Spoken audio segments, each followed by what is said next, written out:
ओम नमः शिवाय भक्तजनों, स्वागत है आप सभी का महाशिव पुराण के 7वें दिन की कथा में। दोस्तों, आज की कथा में हम श्री हरि को सृष्टि की रक्षा का भार एवं भोग मोक्ष दान का अधिकार दे भगवान शिव का अंतर्धान होना और शिव पूजन की सर्वोत्तम विधि का वर्णन करना की कथा का श्रवण करेंगे। आइए शुरू करते हैं। परमेश्वर शिव बोले, उत्तम व्रत का पालन करने वाले हरे विष्णु, अब तुम मेरी दूसरी आज्ञा सुनो। उसका पालन करने से तुम सदा समस्त लोकों में माननीय और पूजनीय बने रहोगे। ब्रह्मा जी के द्वारा रचे गए लोक में जब कोई दुख या संकट उत्पन्न हो, तब तुम उन संपूर्ण दुखों का नाश करने के लिए सदा तत्पर रहना। तुम्हारे संपूर्ण दुस्सह कार्य में मैं तुम्हारी सहायता करूंगा। तुम्हारे जो दुर्जय और अंतत उत्कट शत्रु होंगे, उन सबको मैं मार गिराऊंगा। हरे, तुम नाना प्रकार के अवतार धारण करके लोक में अपनी उत्तम कीर्ति का विस्तार करो और सबके उद्धार के लिए तत्पर रहो। तुम रुद्र के दया हो और रुद्र तुम्हारे दया है। तुम्हें और रुद्र में कुछ भी अंतर नहीं है। जो मनुष्य रुद्र का भक्त होकर तुम्हारी निंदा करेगा, उसका सारा पुण्य तत्काल भस्म हो जाएगा। पुरुषोत्तम विष्णु, तुमसे द्वेष करने के कारण मेरी आज्ञा से उसको नरक में गिरना पड़ेगा। यह बात सत्य है, इसमें संशय नहीं है। तुम इस लोक में मनुष्य के लिए विशेषतः भोग और मोक्ष प्रदान करने वाले और भक्तों के दया तथा पूजा होकर प्राणियों को निग्रह और अनुग्रह करो। ऐसा कहकर भगवान शिव ने मेरा हाथ पकड़ लिया और श्री विष्णु को सौंपकर उनसे कहा, तुम संकट के समय सदा इनकी सहायता करते रहना। सबके अध्यक्ष होकर सभी को भोग और मोक्ष प्रदान करना तथा सर्वदा समस्त कामनाओं का साधक एवं सर्वश्रेष्ठ बने रहना। जो तुम्हारी शरण में आ गया, वह निश्चय ही मेरी शरण में आ गया। जो मुझ में और तुम में अंतर समझता है, वह अवश्य नरक में गिरता है। ब्रह्मा जी कहते हैं, देवऋषि, भगवान शिव का जय वचन सुनकर मेरे साथ भगवान विष्णु ने सबको वश में करने वाले विश्वनाथ को प्रणाम करके मंद स्वर में कहा। श्री विष्णु बोले, हे करुणा सिंधु जगन्नाथ शंकर, मेरी यह बात सुनिए। मैं आपकी आज्ञा के अधीन रहकर यह सब कुछ करूंगा। स्वामी, जो मेरा भक्त होकर आपकी निंदा करे, उसे आप निश्चय ही नरकवास प्रदान करें। नाथ, जो आपका भक्त है वह मुझे अंतत प्रिय है। जो ऐसा जानता है उसके लिए मोक्ष दुर्लभ है नहीं है। श्री हरि की यह कथन सुनकर दुख हरने वाले उनकी बात का अनुमोदन किया और नाना प्रकार के धर्मों का उपदेश देकर हम दोनों के हित की इच्छा से हमें अनेक प्रकार के वर दिए। इसके बाद भक्त वत्सल भगवान शंभु कृपा पूर्वक हमारी ओर देखकर हम दोनों को देखते देखते सहसा वही अंतर्धान हो गई। तभी से इस लोक में लिंग पूजा का विधान चालू हुआ है। लिंग में प्रतिष्ठ भगवान शिव भोग और मोक्ष देने वाले हैं। शिवलिंग की जो वेदी या अर्घ है, वह महादेवी का स्वरूप है और लिंग साक्षात महेश्वर का है। लय का अधिष्ठान होने के कारण भगवान शिव को लिंग कहा गया है, क्योंकि उन्हीं में निखिल जगत का लय होता है। महामुनि ने जो शिवलिंग के समीप कोई कार्य करता है, उसके पुण्य फल का वर्णन करने की शक्ति मुझ में नहीं है। शिव पूजन की विधि तथा उसका फल। ऋषि बोले, व्यास शिष्य महाभाग सूत जी, आपको नमस्कार है। आज आपने भगवान शिव की बड़ी अवधुत एवं परम पावन कथा सुनाई है। दयानिधि ब्रह्मा और नारद जी के संवाद के अनुसार आप हमें शिव पूजन की वह विधि बताइए, जिससे जहाँ भगवान शिव संतुष्ट होते हैं, ब्राह्मण क्षत्रिय वैश्य और शूद्र सभी शिव की पूजा करते हैं। वह पूजन कैसे करना चाहिए? आपने व्यास जी के मुख से इस विषय को जिस प्रकार सुना है, वह बताइए। महर्षियों का वह कल्याणप्रद एवं श्रुति सम्मत वचन सुनकर सूत जी ने उन मुनियों के प्रश्न के अनुसार सब बातें प्रसन्नता पूर्वक बताई। सूत जी बोले, मुनीश्वरों, आपने बहुत अच्छी बात पूछी है, परंतु वह रहस्य की बात है। मैंने इस विषय को जैसा सुना है और जैसी मेरी बुद्धि है, उसके अनुसार आज कुछ कह रहा हूँ। जैसे आप लोग पूछ रहे हो, उसी तरह पूर्व काल में व्यास जी ने सनातन कुमार से पूछा था, फिर उसे अभिमन्यु जी ने भी सुना था। व्यास जी ने शिव पूजन आदि जो भी विषय सुना था, उसे सुनकर उन्होंने लोकहित की कामना से मुझे पढ़ा दिया है था। इसी विषय को भगवान श्री कृष्ण ने महात्मा अभिमन्यु से सुना था। पूर्व काल में ब्रह्मा जी ने नारद जी से इस विषय में जो कुछ कहा था, वही इस समय मैं कहूँगा। ब्रह्मा जी ने कहा, नारद, मैं संक्षेप से लिंग पूजन की विधि बता रहा हूँ, सुनो। जैसा पहले कहा गया है, वैसा जो भगवान शंकर का सुखमय निर्मल एवं सनातन रूप है, उसका उत्तम भक्ति भाव से पूजन करे। इससे समस्त मनोवांछित फलों की प्राप्ति होती है। दरिद्रता, रोग, दुख तथा शत्रु जनित पीड़ा, यह 4 प्रकार के पाप कष्ट तभी तक रहते हैं जब तक मनुष्य भगवान शिव का पूजन नहीं करता। भगवान शिव की पूजा होते ही सारे दुख विलीन हो जाते हैं और समस्त सुखों की प्राप्ति हो जाती है। फिर समय आने पर उपासक की मुक्ति भी होती है। जो मानव शरीर का आश्रय लेकर मुख्यतः संतान सुख की कामना करता है, उसे चाहिए कि वह संपूर्ण कार्य और मनोरथों के साथ महादेव जी की पूजा करे। ब्राह्मण, क्षत्रिय, वैश्य और शूद्र भी संपूर्ण कामनाओं तथा प्रयोजनों की सिद्धि के लिए कर्म से विधि के अनुसार भगवान शंकर की पूजा करे। प्रातःकाल ब्रह्म मुहूर्त में उठकर गुरु तथा शिव का स्मरण करके तीर्थों का चिंतन एवं भगवान विष्णु का ध्यान करे। फिर मेरा देवताओं और मुनि आदि का भी स्मरण चिंतन करके स्तोत्र पाठ पूर्वक शंकर जी का विधि पूर्वक नाम ले। उसके बाद शैया से उठकर निवास स्थान से दक्षिण दिशा में जाकर मल त्याग करे। मुने एकांत में मलोत्सर्ग करना चाहिए। उससे शुद्ध होने के लिए जो विधि मैंने सुन रखी है उसी को आज कहता हूँ। मन को एकाग्र करके सुनो। ब्राह्मण गूता की शुद्धि के लिए उसमें 5 बार शुद्धि मिट्टी का लेप करे और धोए। क्षत्रिय 4 बार, वैश्य 3 बार और शूद्र 2 बार विधि पूर्वक गूता की शुद्धि के लिए उसमें मिट्टी लगाए। लिंग में भी 1 बार प्रयत्न पूर्वक मिट्टी लगानी चाहिए। फिर बाएं हाथ से 10 बार और दोनों हाथों में 7 बार मिट्टी लगाकर धोए। तात प्रत्येक पैर में 3-3 बार मिट्टी लगाए। फिर दोनों हाथों में भी मिट्टी लगाकर धोए। स्त्री को शूद्र के ही भांति अच्छी तरह मिट्टी लगानी चाहिए। हाथ पैर धोकर पूर्वतः शुद्ध मिट्टी ले और उसे लगाकर दांत साफ करे। फिर अपने वर्ण के अनुसार मनुष्य दातुन करे। ब्राह्मण को 12 उंगल की दातुन करनी चाहिए, क्षत्रिय 11 उंगल, वैश्य 10 उंगल और शूद्र 9 उंगल की दातुन करे। यह दातुन का मान बताया गया है। मनुस्मृति के अनुसार काल दोष का विचार करके ही दातुन करे या त्याग दे। तात छठी, प्रतिपदा, अमावस्या, नवमी, व्रत का दिन, सूर्यास्त का समय, रविवार तथा श्राद्ध दिवस जय दंत दावन के लिए वर्जित है। इनमें दातुन नहीं करनी चाहिए। दातुन के पश्चात तीर्थ, जलाशय आदि में जाकर विधि पूर्वक स्नान करना चाहिए। विशेष देश काल आने पर मंत्र उच्चारण पूर्वक स्नान करना उचित है।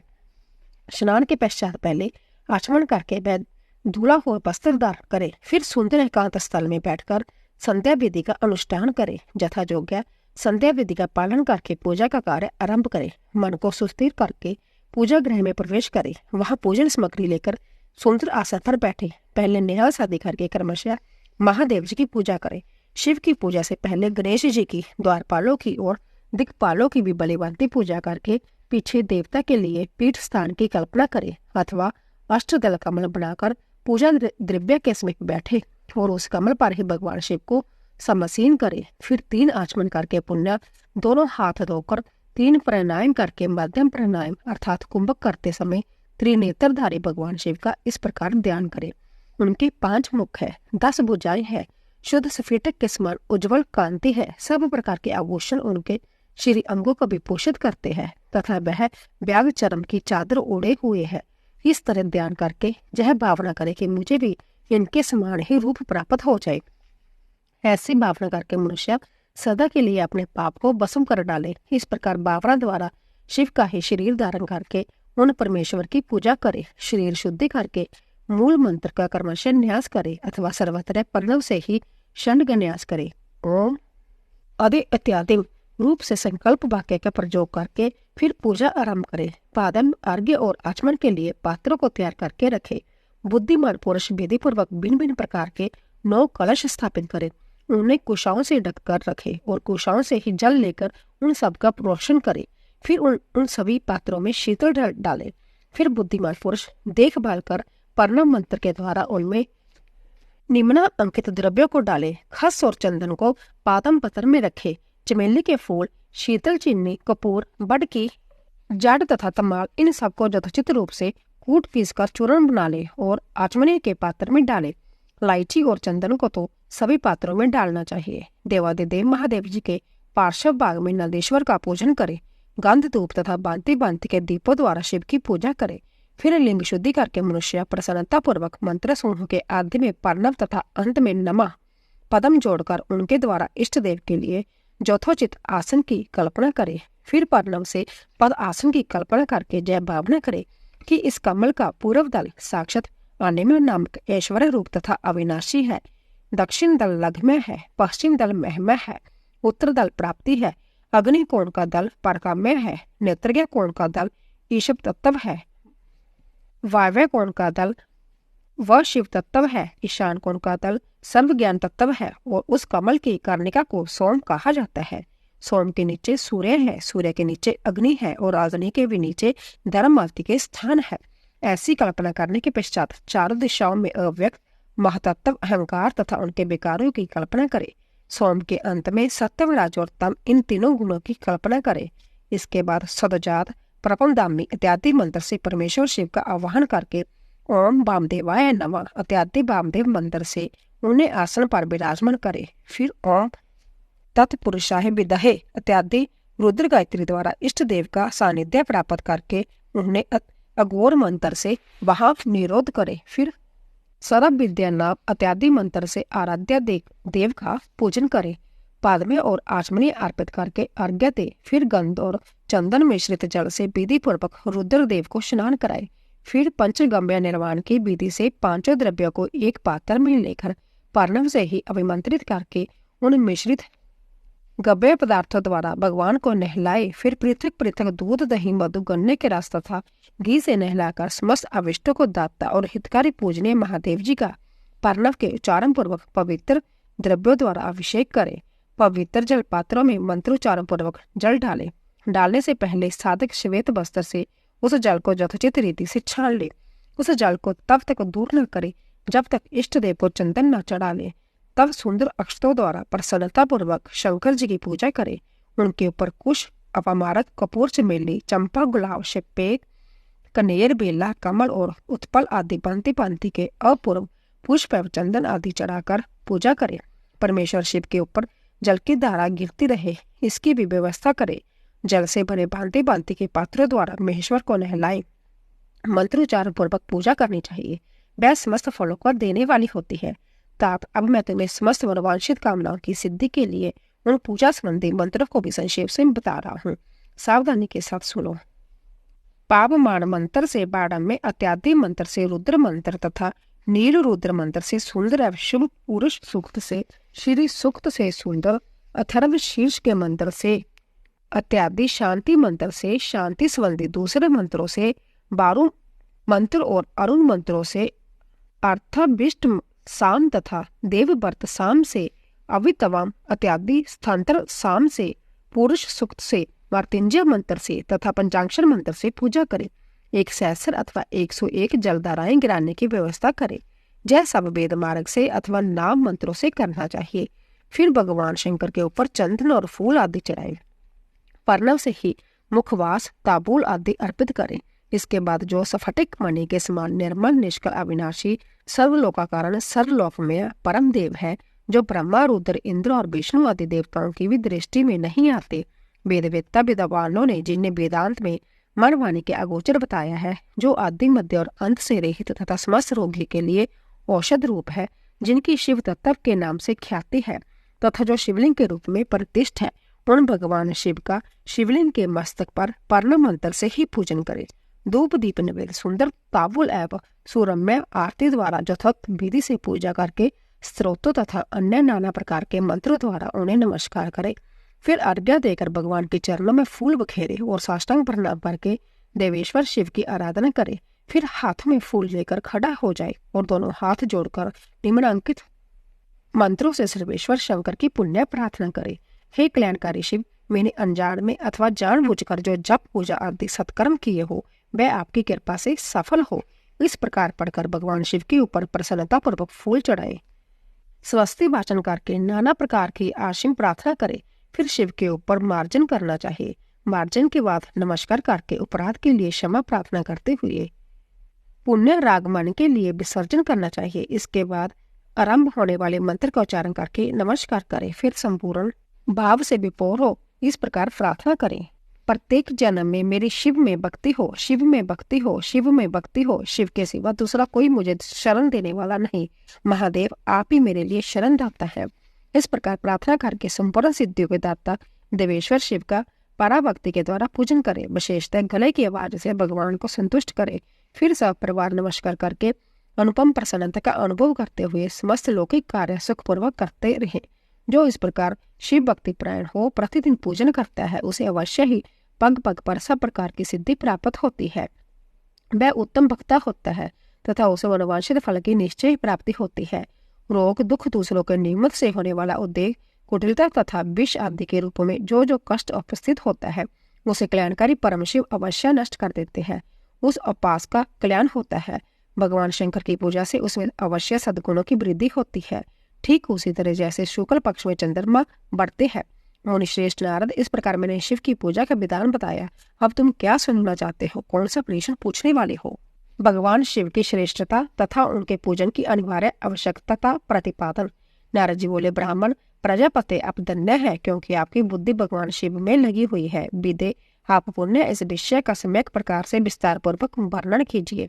ब्रह्मा जी ने कहा, तात एक समय की बात है, मैं सब ओर से ऋषियों तथा देवताओं को बुलाकर उन सबको क्षीर सागर के तट पर ले गया, जहाँ सबका हित साधन करने वाला भगवान विष्णु निवास करते हैं।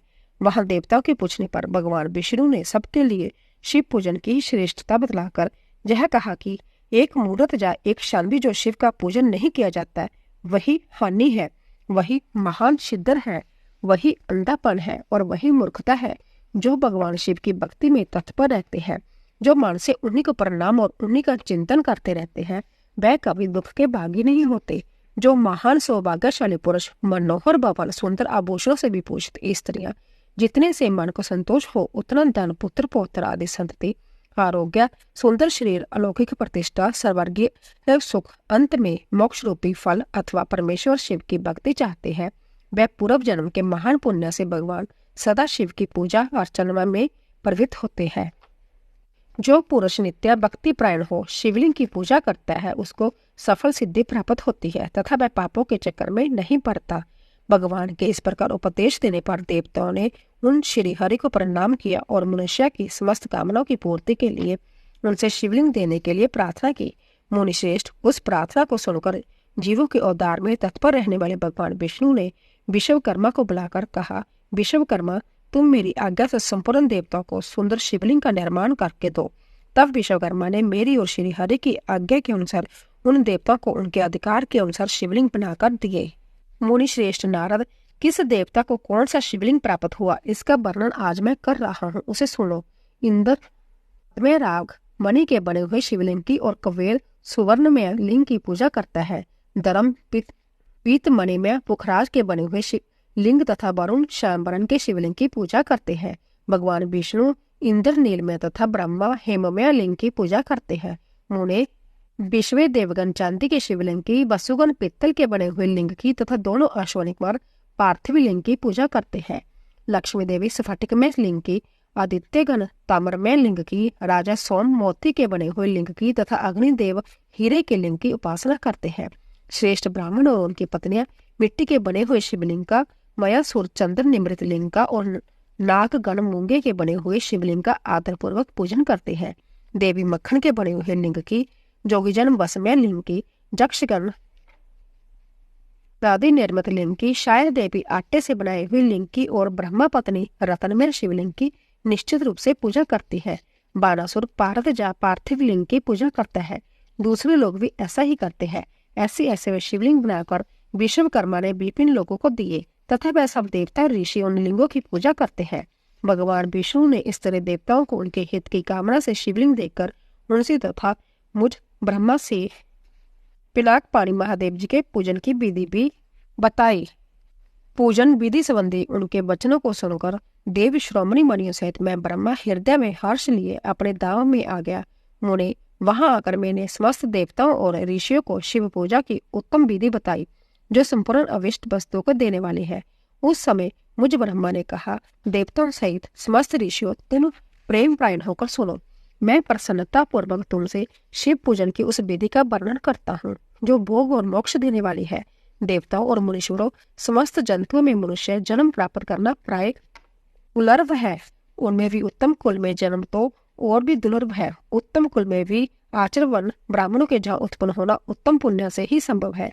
यदि वैसा जन्म सुलभ हो जाए तो भगवान शिव के संतोष के लिए उस उत्तम कर्म का अनुष्ठान करे, जो अपने वर्ण और आश्रम के लिए शास्त्रों द्वारा प्रतिपादित है। जिस जाति के लिए जो कर्म बताया गया है उसका उल्लंघन न करे। जितनी संपत्ति हो उसके अनुसार ही दान करे। कर्म में सहस्रों जगों से तपोजग बढ़कर है। सहस्रों तपोजगों से जप जग का महत्व अधिक है।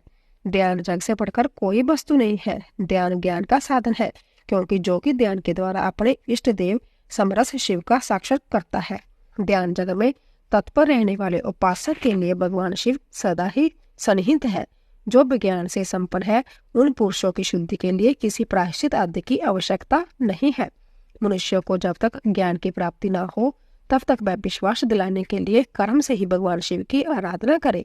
जगत के लोगों को एक ही परमात्मा अनेक रूपों में अभिव्यक्त हो रहा है। एकमात्र भगवान सूर्य एक स्थान में रहकर भी जलाशय आदि विभिन्न वस्तुओं में अनेक से दिखते हैं। देवताओं, संसार में जो जो असत वस्तु देखी या सुनी जाती है, वह सब परम ब्रह्म शिव रूप ही है। ऐसा समझो, जब तक तत्व ज्ञान न हो जाए तब तक प्रतिमा की पूजा आवश्यक है। ज्ञान के अभाव में भी जो प्रतिमा पूजा की अवहेलना करता है, उसका पतन निश्चित है। इसीलिए ब्राह्मणों, यह यथार्थ बात सुनो। अपनी जाति के लिए जो कर्म बताया गया है, उसका प्रयत्नपूर्वक पालन करना चाहिए। जहाँ जहाँ यथावत भक्ति हो, उस आराध्य देव का पूजन आदि अवश्य करना चाहिए, क्योंकि पूजन और दान आदि के बिना पातक दूर नहीं होते। जैसे मैले कपड़े में रंग बहुत अच्छा नहीं चढ़ता, किंतु जब तक उसको धोकर स्वच्छ कर लिया जाता है, तब उस पर सब रंग अच्छी तरह चढ़ते हैं। उसी प्रकार देवताओं की वालीपांति पूजा से जब त्रिविध शरीर पूर्णतः निर्मल हो जाता है, तभी उस पर ज्ञान का रंग चढ़ता है और तभी विज्ञान का प्रकटय होता है। जब विज्ञान हो जाता है, तब भेदभाव की निवृत्ति हो जाती है। वेद की संपूर्णतः निवृत्ति हो जाने पर द्वंद्व दुख दूर हो जाते हैं और द्वंद्व दुख से रहित पुरुष शिवरूप हो जाता है। मनुष्य जब तक गृहस्थ आश्रम में रहे, तब तक पांचों देवताओं तथा उनमें श्रेष्ठ भगवान शंकर की प्रतिमा का उत्तम प्रेम के साथ पूजन करे, अथवा जो सबके एकमात्र मूल है, उन भगवान शिव की ही पूजा सबसे बढ़कर है, क्योंकि मूल के सींचे जाने पर शाखा स्थानीय संपूर्ण देवता संपत्तियां तृप्त हो जाते हैं। अंत जो संपूर्ण मनोवांछित फलों को पाना चाहता है, वह अपने अभिष्ट की सिद्धि के लिए समस्त प्राणियों के हित में तत्पर रहकर लोक कल्याणकारी भगवान शंकर का पूजन करे। शिव पूजन की सर्वोत्तम विधि का वर्णन। ब्रह्मा जी कहते हैं, अब मैं पूजा की सर्वोत्तम विधि बता रहा हूँ, जो समस्त अभिष्ट तथा सुखों को सुलभ कराने वाली है। देवताओं तथा ऋषियों, तुम ध्यान देकर सुनो। उपासक को चाहिए कि वह ब्रह्म मुहूर्त में शयन से उठकर जगदम्बा पार्वती सहित भगवान शिव का स्मरण करे तथा हाथ जोड़ मस्तक पर झुकाकर भक्ति पूर्वक उनसे प्रार्थना करे, हे देवेश्वर, उठिए उठिए, मेरे हृदय मंदिर में शयन करने वाले देवता उठिए। उमाकांत उठिए और ब्राह्मण में सबका मंगल कीजिए। मैं धर्म को जानता हूँ, किंतु मेरी उसमें प्रवृत्ति नहीं है। मैं अधर्म को जानता हूँ, परंतु मैं उससे दूर नहीं हो पाता। महादेव, आप मेरे हृदय में स्थित होकर मुझे जैसी प्रेरणा देते हैं, वैसा ही मैं करता हूँ। इस प्रकार भक्ति पूर्वक कहकर और गुरुदेव के चरण पादुकाओं का स्मरण करके गांव से बाहर दक्षिण दिशा में मलमूत्र त्याग करने के लिए जाएं। मल त्याग करने के बाद मिट्टी और जल से धोने के द्वारा शरीर की शुद्धि करके दोनों हाथों और पैरों को धोकर दातुन करे। सूर्योदय होने से पहले ही दातुन करके मुंह को 16 बार जल की अंजलियों से धोए। देवताओं तथा ऋषियों, छठी प्रतिपदा, अमावस्या और नवमी तिथि तथा रविवार के दिन शिव भक्तों को जतन पूर्वक दातुन को त्याग देना चाहिए। अवकाश के अनुसार नदी आदि में जाकर अथवा घर में ही बलिफांति स्नान करे। मनुष्य को देश और काल के विरुद्ध स्नान नहीं करना चाहिए। रविवार, श्राद्ध, संक्रांति, ग्रहण, महादान, तीर्थ, उपवास दिवस अथवा अशोष प्राप्त होने पर मनुष्य गर्म जल से स्नान न करे। शिव भक्त मनुष्य तीर्थ आदि में प्रवाह के सम्मुख होकर स्नान करे।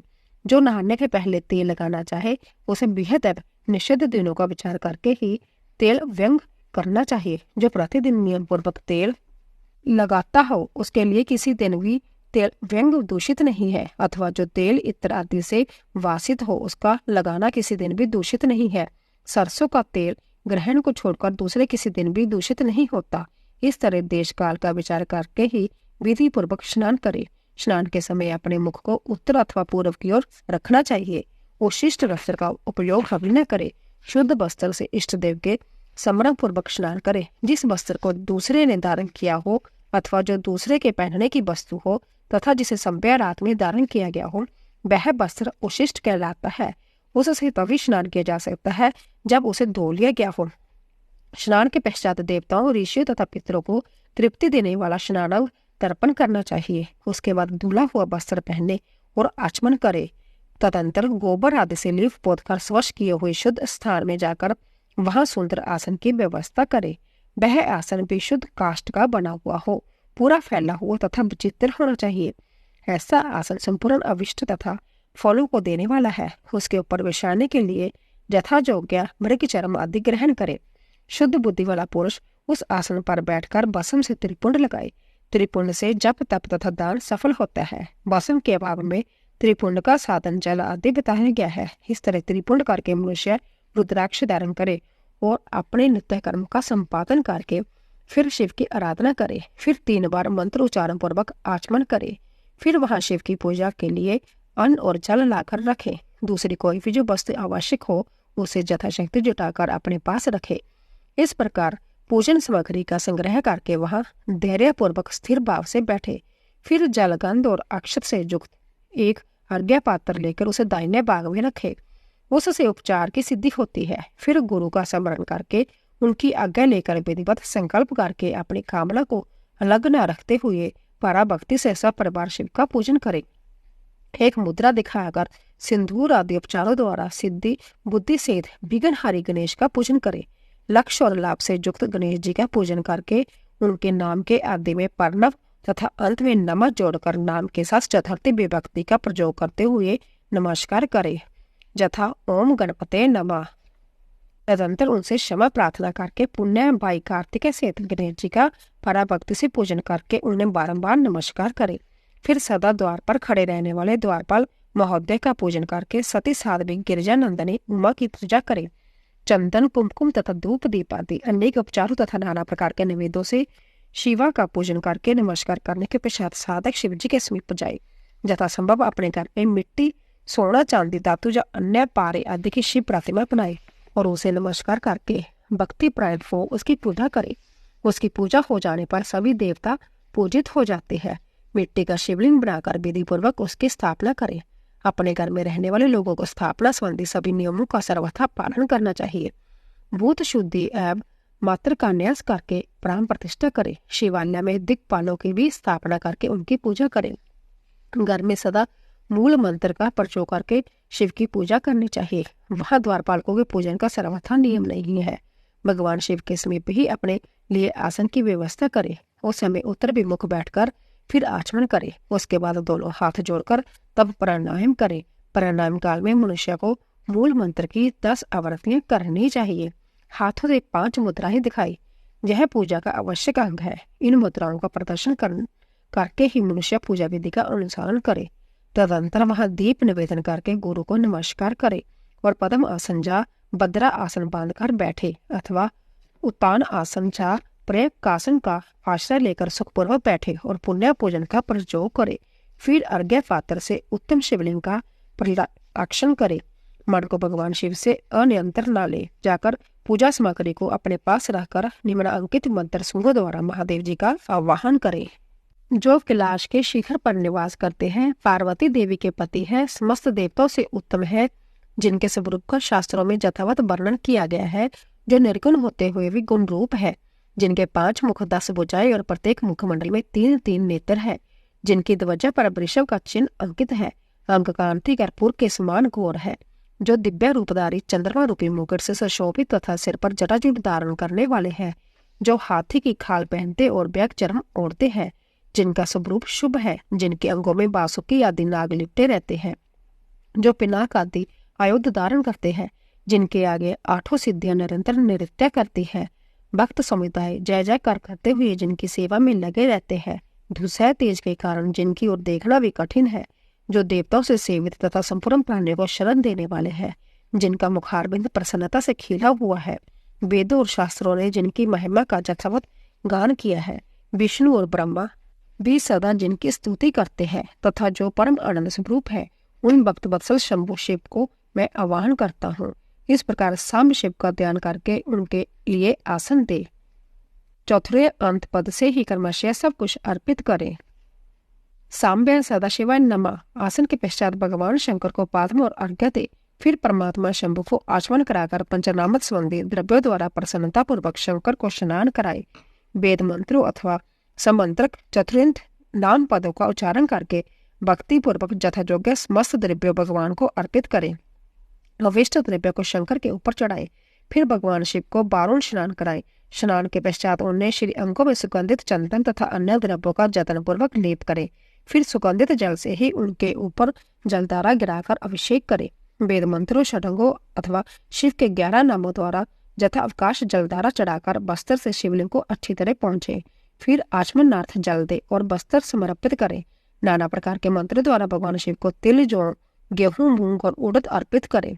फिर 5 मुख वाले परमात्मा शिव को पुष्प चढ़ाए। प्रत्येक मुख पर ध्यान के अनुसार यथोचित अभिलाषा करके कमल, शतपत्र, शंख पुष्प, कुश पुष्प, दतूर, मंदार, गुम्मा, तुलसी दल तथा बेलपत्र चढ़ाकर पराभक्ति साथ भक्त वत्सल भगवान शंकर की विशेष पूजा करें। अन्य सब वस्तु का अभाव होने पर शिव को केवल बेलपत्र ही अर्पित करें। बेलपत्र समर्पित होने से शिव की पूजा का सफल होती है। फिर सुगंधित चूर्ण अथवा सुवासित उत्तम तेल इत्यादि विविध वस्तुएं बड़े हर्ष के साथ भगवान शिव को अर्पित करें। फिर प्रसन्नता पूर्वक गुग्गल और गुरु आदि की धूप निवेदन करे। तदंतर शंकर जी को घी से भरा हुआ दीपक दे। इसके बाद निम्न अंकित मंत्र से भक्तिपूर्वक पुण्य अर्घ्य दे और भाव भक्ति से वस्त्र द्वारा उनके मुख का मार्जन करें। प्रभु शंकर, आपको नमस्कार है। आप इस अर्घ्य को स्वीकार करके मुझे रूप दीजिए, जश दीजिए, भोग दीजिए तथा भोग और मोक्ष रूपी फल प्रदान कीजिए। इसके बाद भगवान शिव को बांति बांति से उत्तम नवेद अर्पित करे। नवेद के पश्चात प्रेम पूर्वक आचमन कराए। तदंतर संगोपाक ताबूल बनाकर शिव को समर्पित करे। फिर 5 बत्ती की आरती बनाकर भगवान को दिखाए। उनकी संख्या इस प्रकार है: पैरों में 4-4, नाभि मंडल के सामने 2 बार, मुख के समक्ष 1 बार तथा संपूर्ण अंगों में 7 बार आरती दिखाए। फिर नाना प्रकार के स्तोत्रों द्वारा प्रेम पूर्वक भगवान वृषभ ध्वज की स्तुति करे।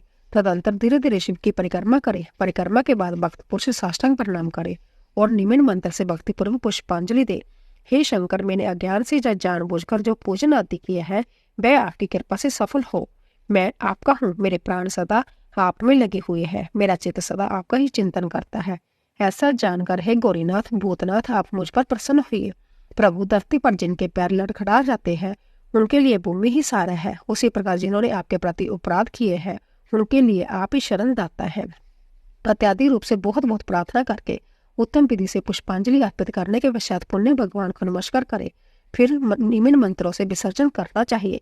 हे देवेश प्रभु, अब आप परिवार सहित अपने स्थान को पधारें। नाथ, जब पूजा का समय हो तब पुण्य आप जहाँ सादर प्रदापन करे।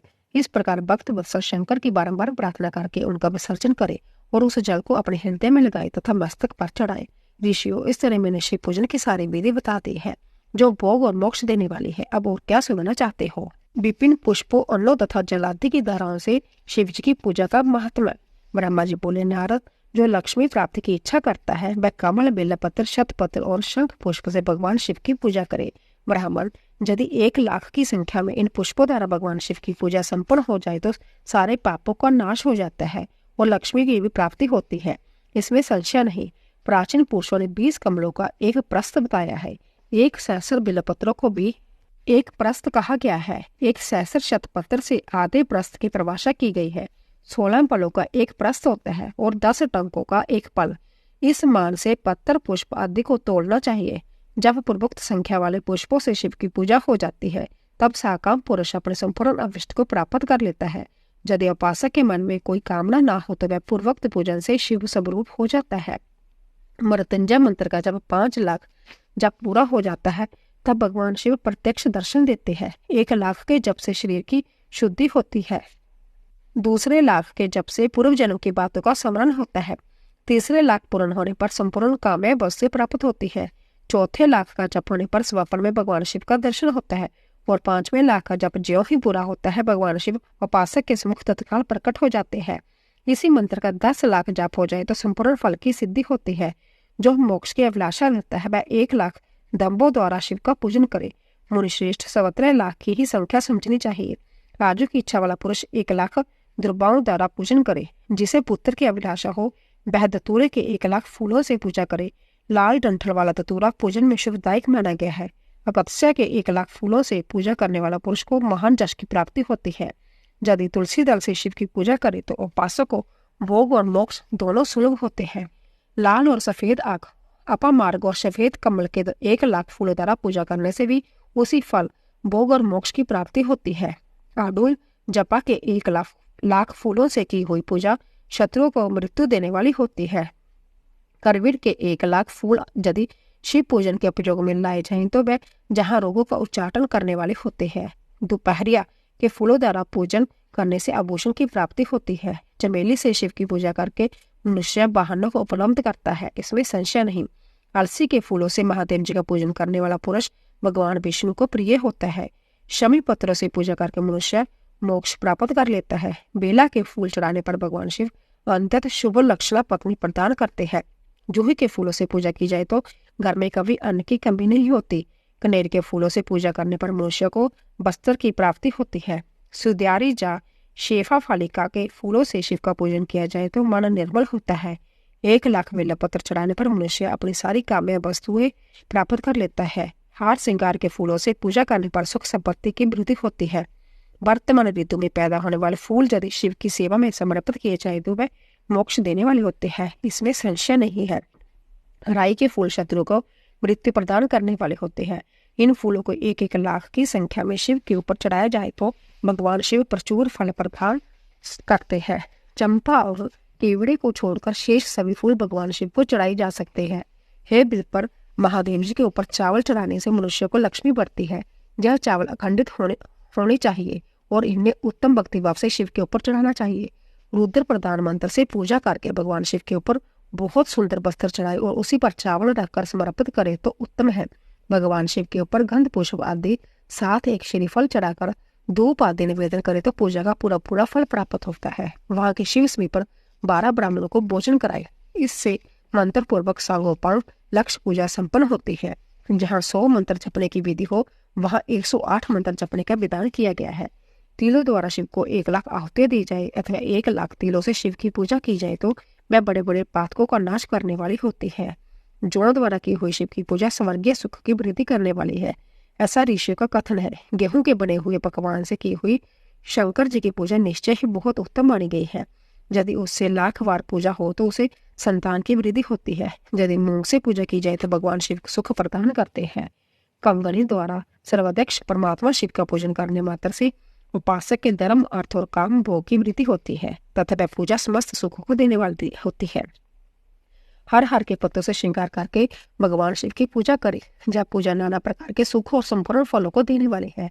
हे मुनि श्रेष्ठ, अब फूलों की लक्ष्य संख्या का तोल बताया जा रहा है, प्रसन्नता पूर्वक सुनो।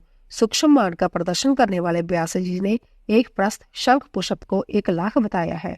11 प्रस्थ चमेली के फूल हो तो वह 1,00,000 फूलों का मान कहा गया है। जूही के 1,00,000 फूलों का भी वही मान है। राई के 1,00,000 फूलों का मान 5.5 प्रस्थ है। उपासक को चाहिए कि वह निष्काम होकर मोक्ष के लिए भगवान शिव की पूजा करे।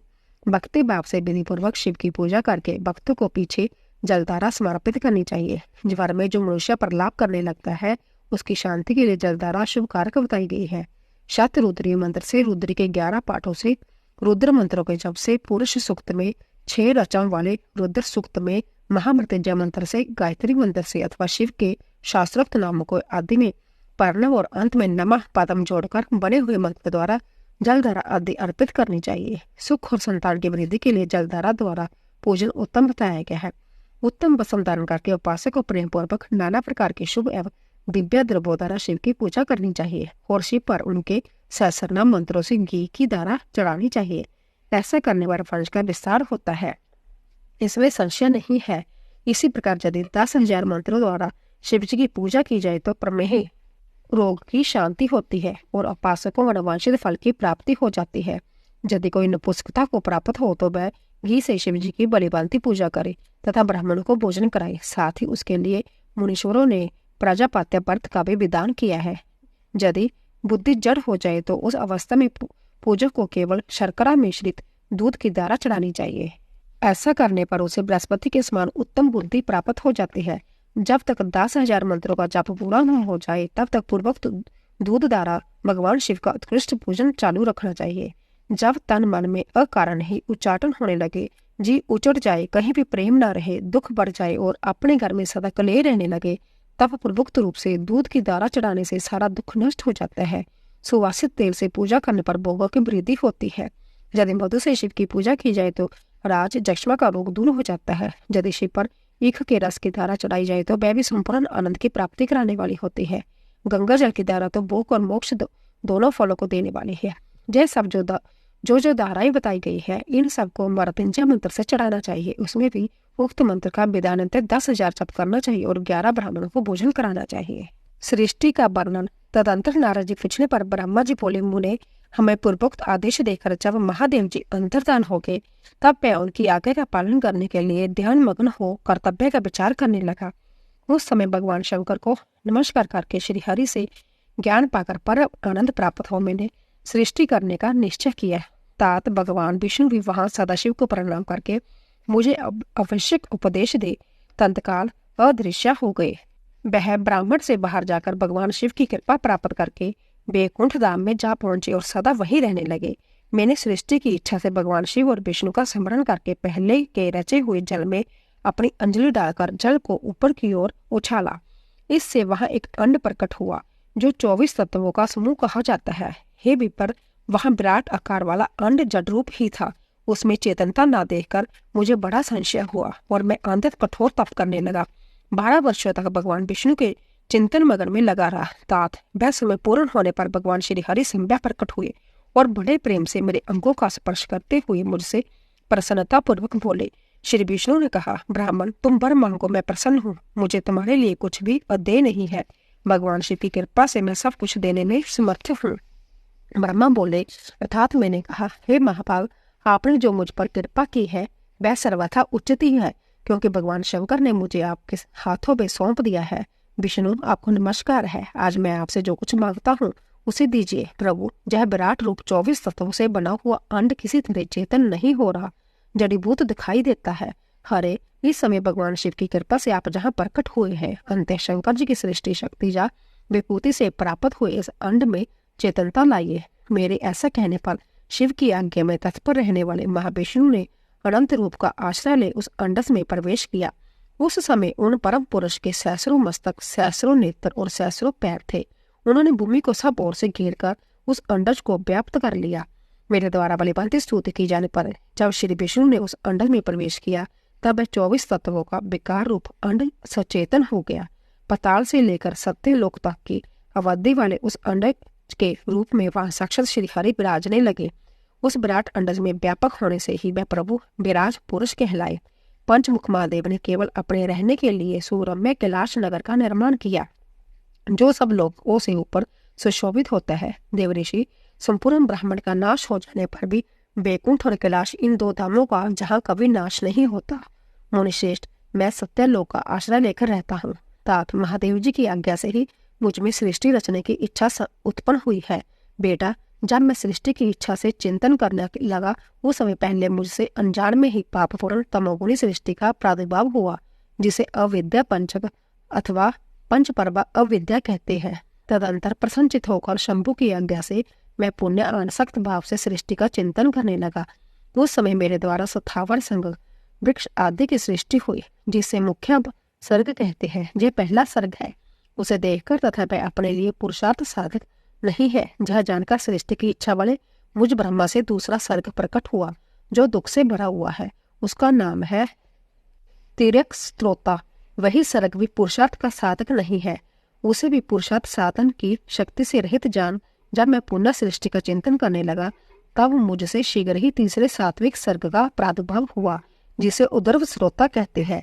यह देवसर्ग के नाम से विख्यात हुआ। देवसर्ग सत्यवादी तथा अंततः सुखदायक है। उसे भी पुरुषार्थ साधन की रुचि अब अधिकार से रहित मानकर मैंने अन्य सर्ग के लिए अपने स्वामी श्री शिव का चिंतन आरंभ किया। तब भगवान शंकर की आज्ञा से एक रजोगुणी सृष्टि का प्रादुर्भाव हुआ, जिसे अर्वाक स्त्रोता कहा गया है। इस सर्ग के प्राणी मनुष्य है, जो पुरुषार्थ साधन के उच्च अधिकारी है। तदंतर महादेव जी की आज्ञा से भूत आदि की सृष्टि हुई। इस प्रकार मैंने 5 तरह की वैकृत सृष्टि का वर्णन किया। इनके सिवा 3 प्राकृतिक सर्ग भी कहे गए हैं, जो मुझ ब्रह्मा के सानिध्य से प्रकृति से ही प्रकट हुए। इनमें पहला महातत्व का सर्ग है, दूसरा सूक्ष्म भूतों अर्थात तन्मात्राओं का सर्ग है, और तीसरा विकारिक सर्ग कहलाता है। इस तरह जो 3 प्राकृतिक सर्ग है, प्राकृतिक और वैकृत दोनों प्रकार के सर्गों का मिलाने से 8 सर्ग होते हैं। इनके सिवा 9वां कुमार सर्ग है, जो प्राकृतिक और वैकृत भी है। इन सब के अवांतरित भेद का मैं वर्णन नहीं कर सकता, क्योंकि उसका प्रयोग बहुत थोड़ा है। अब द्विजात्मक सर्ग का प्रतिपादन करता हूँ। इसी का दूसरा नाम कोमार्ग सर्ग है, जिसमें सनक, सनंदन आदि कुमारों की महत्वपूर्ण सृष्टि हुई है। सनक आदि मेरे 4 मानस पुत्र है, जो मुझ ब्रह्मा के ही समान है। वे महान वैराग्य से संपन्न तथा उत्तम व्रत का पालन करने वाले हुए। उनका मन सदा भगवान शिव के चिंतन मगन में ही लगा रहता है। वह संसार से विमुख है, ज्ञानी है। उन्होंने मेरे आदेश देने पर सृष्टि के कार्य में मन नहीं लगाया। मुनि श्रेष्ठ नारद सनकादि कुमारों के दिए हुए नकारात्मक उत्तर को सुनकर मैंने बड़ा भयंकर क्रोध प्रकट किया। उस समय मुझ पर मोह छा गया। उस अवसर पर मैंने मन ही मन भगवान विष्णु का स्मरण किया। वह शीघ्र ही आ गए और उन्होंने समझाते हुए मुझसे कहा, तुम भगवान शिव की प्रसन्नता के लिए तपस्या करो। मुनि श्रेष्ठ श्री हरि ने जब मुझे ऐसी शिक्षा दी तब मैं महाघोर एवं उत्कृष्ट तप करने लगा। सृष्टि के लिए तपस्या करते हुए मेरे दोनों बाहों और नासिका के मध्य भाग से, जो उनका अपना ही अविमुक्त नामक स्थान है, महेश्वर की 3 मूर्तियों में से अनंतम, पूर्णाश, सर्वेश्वर एवं दयासागर भगवान शिव अर्धनारीश्वर रूप से प्रकट हुए, जो जन्म से रहित, तेज के राशि, सर्वज्ञ तथा सर्वश्रेष्ठा है। उन नीललोहित नामधारी साक्षात उमा वल्लभ शंकर को सामने देख बड़ी भक्ति से मस्तक झुकाकर उनकी स्तुति करके मैं बड़ा प्रसन्न हुआ और उन देवेश्वर से बोला, प्रभु आप भांति भांति के जीवों की सृष्टि कीजिए। मेरी यह बात सुनकर उन देवादिदेवेश्वर रुद्र ने अपने ही समान बहुत से रुद्रगणों की सृष्टि की। तब मैंने अपने स्वामी मेश्वर महारुद्र से फिर कहा, देव आप ऐसे जीवों की सृष्टि कीजिए जो जन्म और मृत्यु के भेद से युक्त हो। मुनिश्रेष्ठ मेरी ऐसी बात सुनकर करुणा सागर महादेव जी हंस पड़े और तत्काल इस प्रकार बोले। महादेव जी ने कहा, वेदांत्या मैं जन्म और मृत्यु के भेद से युक्त और शोभन जीवों की सृष्टि नहीं करूंगा, क्योंकि वे कर्मों के अधीन हो दुख के समुद्र में डूबे रहेंगे। मैं तो दुख के सागर में डूबे हुए उन जीवों का उद्धार मात्र करूंगा। गुरु का स्वरूप धारण करके उत्तम ज्ञान प्रदान कर उन सबको संसार सागर से पार करूंगा। प्रजापति दुख में डूबे हुए सारे जीव की सृष्टि तो तुम ही करो। मेरी आज्ञा से इस कार्य में प्रवृत्त होने के कारण तुम्हें माया नहीं बांध सकेगी। मुझसे ऐसा कहकर श्रीमान भगवान नीललोहित महादेव मेरे देखते देखते अपने पार्षदों के साथ वहां से तत्काल तिरोहित हो गए। ब्रह्मा जी कहते हैं, नारद तदंतर मैंने शब्द मंत्र आदि सूक्ष्म भूतों के समय ही पंचीकृत करके अर्थात उन पांचों का आपस पर सम्मिश्रण करके उनसे स्थूल आकाश, बाजू, अग्नि, जल और पृथ्वी की सृष्टि की। पर्वतों, समुद्रों और वृक्षों आदि को उत्पन्न किया। कला से लेकर जुग पर्यंत जो काल विपाक है उनकी रचना की। मुरे उत्पत्ति और विनाश वाले और भी बहुत से पदार्थों को मैंने निर्माण किया, परंतु इससे मुझे संतोष नहीं हुआ। तब सम शिव का ध्यान करके मैंने साधारण प्राण पुरुषों की सृष्टि की। अपने दोनों नेत्रों से मरीचि को, हृदय से भृगु को, सिर से अंगिरा को, व्यान बाजू से मुनिश्रेष्ठ पुल्य को, उदान बाजू से पुलतस्या को, समान बाजू से वशिष्ठ को, अपान से कृतिकों को, दोनों कानों से अत्रि को, प्राणों से दक्ष को, गोद से तुम को, छाया से कदरम मुनि को तथा संकल्प से समस्त साधनों के साधन धर्म को उत्पन्न किया। मुनिश्रेष्ठ इस तरह इन उत्तम साधकों की सृष्टि करके महादेव जी की कृपा से मैंने अपने आप को कृतार्थ माना। तात फिर संकल्प से उत्पन्न हुए धर्म मेरी आज्ञा से मानव रूप धारण करके साधकों की प्रेरणा से साधन में लगे। इसके बाद मैंने अपने विभिन्न अंगों से देवता, असुर आदि के रूप में असंख्य पुत्रों की सृष्टि करके उन्हें भिन्न भिन्न शरीर प्रदान किए। मुझे तदंतर अंतर्यामी भगवान शंकर की प्रेरणा से अपने शरीर को 2 भागों में विभक्त करके मैं 2 रूप वाला हो गया। नारद आधे शरीर से मैं स्त्री हो गया और आधे से पुरुष। उस पुरुष ने उस स्त्री के गर्भ से सर्वदा साधन समर्थ्य उत्तम जोड़े को उत्पन्न किया। उस जोड़े में जो पुरुष था वह स्वयं मनु के नाम से प्रसिद्ध हुआ। स्वयं मनु उच्च कोटि के साधक हुए तथा जो स्त्री हुई वह शतरूपा कहलाई। वह जोगनी एवं तपस्वी हुई। तात मनु ने वैवाहिक विधि से अंतत सुंदर शतरूपा का पानी ग्रहण किया और उससे वह मैथुन जनित सृष्टि उत्पन्न करने लगे। उन्होंने शतरूपा से प्रियव्रत और उत्तानपद नामक के 2 पुत्र और 3 कन्याएं उत्पन्न की। कन्याओं के नाम है आकुति, देवहूति और प्रसूति। मनु ने आकुति का विवाह प्रजापति रुचि के साथ किया। मंजली पुत्री देवहूति गंधर्व को ब्याह दी और उत्तानपद की सबसे छोटी बहन प्रसूति प्रजापति दक्ष को दे दी। उनकी संतान परंपराओं से समस्त चराचर जगत व्याप्त है। रुचि से आपूर्ति के गर्भ से जग और दक्षिणा के नामक स्त्री पुरुष का जोड़ा उत्पन्न हुआ। जग के दक्षिणा से 12 पुत्र हुए। मुने कदर्म द्वारा देवहूति के गर्भ से बहुत सी पुत्रियां उत्पन्न हुई। दक्ष के प्रसूति से 24 कन्याएं हुई। उनमें से श्रद्धा और आदि 13 कन्याओं का विवाह दक्ष ने धर्म के साथ कर दिया। मुनीश्वर धर्म की उन पत्नियों के नाम सुनो: श्रद्धा, लक्ष्मी, धृति, दृष्टि, पुष्टि, मेधा, क्रिया, बुद्धि, लज्जा, वसु, शांति, सिद्धि, कीर्ति। जैसा सब 13 है। इनसे छोटी से जो शेष 11 सुलोचना कहनाई थी उनका भृगु, शिव, मरीचि, अंगिरा, मुनि, पुलत्स्य पुल है। मुनिश्रेष्ठ कृतु, अत्रि, वशिष्ठ, अग्नि और पितरों ने क्रमशः ख्याति आदि कन्याओं का पानी ग्रहण किया। भृगु आदि मुनिश्रेष्ठ साधक है। इनके संतानों से चरचर प्राणियों से सारी त्रिलोकी भरी हुई है। इसी प्रकार अंबिकापति महादेव जी की आज्ञा से अपने पूर्व कर्मों के अनुसार बहुत से प्राणी वह संख्या श्रेष्ठ दिव्य के रूप में उत्पन्न हुए। कल्पवेद से दक्ष के 60 कन्याएं बताई गई है। उनसे 10 कन्याओं का विवाह उन्होंने धर्म के साथ किया। 27 कन्याएं चंद्रमा को ब्याह दी और विधि पूर्वक 13 कन्याओं के हाथ दक्ष ने कच्छप के हाथों में दे दिया। नारद उन्होंने 4 कन्याएं श्रेष्ठ रूप वाले अरिष्ट नेमी को ब्याह दी तथा ब्रिकु, अंगिरा और कृषाशव को 2 कन्याएं अर्पित की। उन स्त्रियों से उनके पति द्वारा बहुसंख्यक चराचर प्राणियों की उत्पत्ति हुई। मुनि श्रेष्ठ दक्ष ने महात्मा कच्छप को जिन 13 कन्याओं द्वारा विधि पूर्वक दान दिया था, उनकी संतानों से सारे तरलोक व्याप्त है। स्थावर और जंगम कोई भी सृष्टि ऐसी नहीं है जो कच्छप की संतानों से शून्य हो। देवता, ऋषि, दैत्य, वृक्ष, पक्षी, पर्वत तथा तृणलता आदि सभी कच्छप पत्नियों से पैदा हुए हैं। इस प्रकार दक्ष कन्याओं की संतानों से सारा चराचर जगत व्याप्त है। पाताल से लेकर सत्यलोक पर्यंत समस्त ब्राह्मण निश्चय उनकी संतानों से सदा भरा रहता है, कभी खाली नहीं होता। इसी तरह भगवान शंकर की आज्ञा से ब्रह्मा जी ने वाली भांति सृष्टि की। पूर्व काल में सर्वव्यापी शंभु ने जिन्हें तपस्या के लिए प्रकट किया है तथा रुद्रदेव ने त्रिशूल के अग्रभाग पर रखकर जिनकी सदा रक्षा की है, वह ही सती देवी लोकहित के कार्य संपादित करने के लिए दक्ष से प्रकट हुई थी। उन्होंने भक्तों के उद्धार के लिए अनेक लीलाएं की। इस प्रकार देवी शिवा ही सती होकर भगवान शंकर से ब्याही गई, किंतु पिता के जग में पति का अपमान देख उन्होंने अपने शरीर को त्याग दिया और फिर उसे ग्रहण नहीं किया। वह अपने परम पद को प्राप्त हो गई। फिर देवताओं की प्रार्थना से ब्याही शिवा पार्वती रूप प्रकट हुई और बड़ी भारी तपस्या करके पुण्य भगवान शिव को उन्होंने प्राप्त कर लिया। हे मुनीश्वर, इस जगत में उनके अनेक नाम प्रसिद्ध हुए। उनके कालिका, चंडिका, भद्रा, चामुंडा, विजय, जय, जयंती, भद्रकाली, दुर्गा, भगवती, कामाख्या, कामदा, अम्बा और सर्वमंगला आदि अनेक नाम है जो भोग और मोक्ष देने वाले हैं। यह सभी नाम उनके गुण और कर्मों के अनुसार है। मुनिश्रेष्ठ नारद, इस प्रकार मैंने सृष्टि कर्म का तुमसे वर्णन किया है। ब्राह्मण जैसा सारा भाग भगवान शिव की आज्ञा से मेरे द्वारा रचा गया है।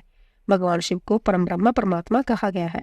मैं विष्णु तथा रुद्र, जो 3 देवता गुण वेद से उन्हीं के रूप बतलाए गए हैं। वह मनोरम शिवलोक में शिवा के स्थान स्वसंत प्यार करते हैं। भगवान शिव स्वतंत्र परमात्मा है। निर्गुण और सुगुण भी वह ही है। दोस्तों, कल की कथा में हम जगदत्त कुमार को भगवान शिव की कृपा से कुबेर पद की प्राप्ति तथा उनके भगवान शिव के साथ मैत्री और रुद्र सहिता द्वितीय सती खंड शुरू करेंगे। बोलिए शिव शंकर भगवान की जय। तो दोस्तों, अगर आपको हमारी कथा पसंद आ रही हो, प्लीज ज्यादा से ज्यादा शेयर करें ताकि सभी पुण्य का फल प्राप्त करें। और जाने से पहले कमेंट बॉक्स में हर हर महादेव, ओम नमः शिवाय अवश्य लिखें। आप सभी का धन्यवाद।